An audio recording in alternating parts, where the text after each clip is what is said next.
months now, two vital calls that on the situation in Russia and Ukraine. The first was to a bipartisan group of members of Congress who are currently representing the United States, along with Vice President Harris at the Munich Security Conference. The second was the latest in a series of calls over the past many months with the heads of state of our NATO allies and the European Union, to bring them up to date on what the United States thinks is the current state of affairs and what's likely to happen in Ukraine in the coming days, to ensure that we continue to remain in lockstep, that is, the European Union and NATO. Despite Russia's efforts to divide us at home and abroad, I can affirm that has not happened. The overwhelming message of on both calls was one of unity, determination, and resolve. I shared with all of those on the calls what we know about a rapidly escalating crisis in Ukraine. Over the last few days, we've seen reports of a major uptick in violations of the ceasefire by Russian-backed fighters attempting to provoke Ukraine in the Donbass. For example, a shelling of a Ukrainian kindergarten yesterday, which Russia has falsely asserted was carried out by Ukraine.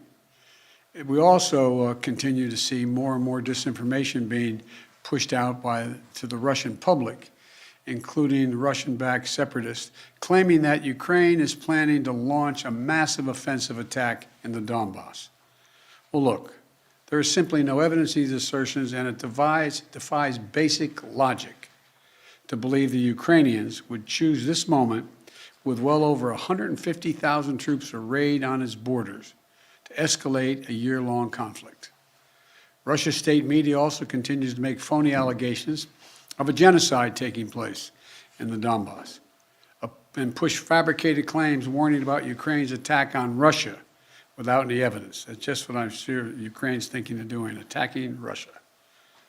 All of these are consistent with the playbook the Russians have used before, to set up a false justification to act against Ukraine.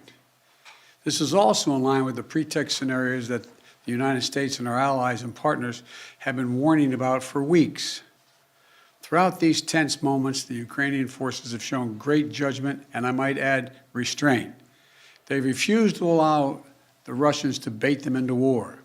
But the fact remains, Russian troops currently have Ukraine surrounded from Belarus along the Russian border and with Ukraine to the Black Sea in the south and all of its border. You know, look, we have reason to believe the Russian forces are planning to and intend to attack Ukraine in the coming week, in the coming days. We believe that they will target Ukraine's capital, Kyiv, a city of 2.8 million innocent people. We're calling out Russia's plans loudly and repeatedly, not because we want a conflict, but because we're doing everything in our power to remove any reason that Russia may give to justify invading Ukraine and prevent them from moving. Make no mistake, if Russia pursues its plans, it will be responsible for a catastrophic and needless war of choice. The United States and our allies are prepared to defend every inch of NATO territory from any threat to our collective security as well. We also will not send troops in to fight in Ukraine, but we will continue to support the Ukrainian people. This past year, the United States has provided a record amount of security assistance to Ukraine to bolster its defensive, $650 million from Javelin missiles to ammunition. We also previously provided $500 million in humanitarian aid and economic support for Ukraine. And earlier this week, we also announced an additional sovereign loan guarantee of up to $1 billion to strengthen Ukraine's economic resilience. But the bottom line is this: the United States and our allies and partners will support the Ukrainian people. We will hold Russia accountable for its actions. The West is united and resolved. We're ready to impose severe sanctions on Russia if it further invades Ukraine. But I say again, Russia can still choose diplomacy. It is not too late to de-escalate and return to the negotiating table. Last night, Russia agreed that Secretary of State Blinken and Foreign Minister Lavrov should meet on February 24th. February 24th in Europe. But if Russia takes military action before that date, we'll be clear that they have slammed the door shut on diplomacy. They will have chosen war, and they will pay a steep price for doing so, not only from the sanctions that we and our allies will impose on Russia, but the moral outrage the rest of the world will visit upon them. You know, there are many issues that divide our nation and our world, but standing up to Russian aggression is not one of them. The American people are united. Europe is united.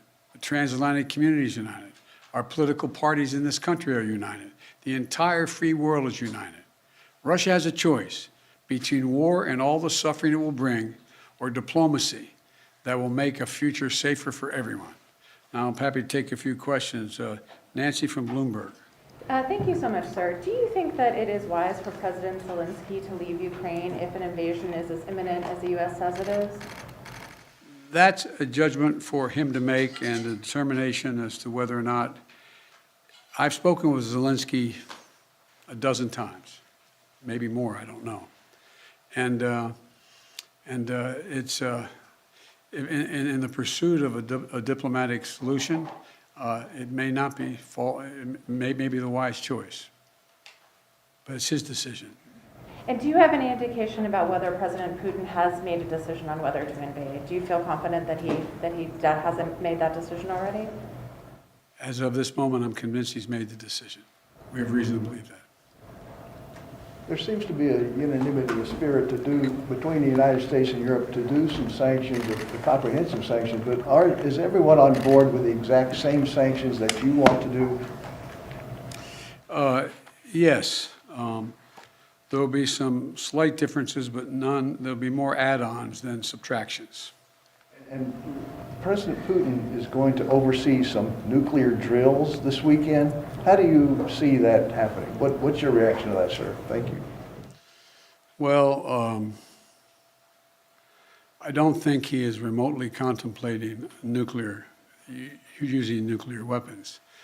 But I do think I think he is focused on trying to convince the world that he has the ability to change the dynamics in Europe in a way that he cannot.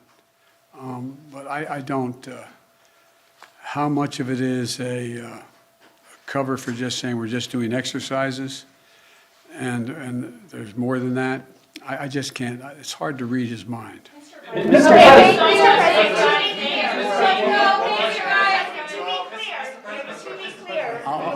I'll take one. You are convinced that President Putin is going to invade Ukraine. Is that what you just said a few moments ago? Yes, I did. Yes. So is diplomacy off the table then? No. Until he does, diplomacy is always a possibility. What reason do you have to believe he's considering that option at all? We have a significant intelligence capability. Thank you very much. Thank you.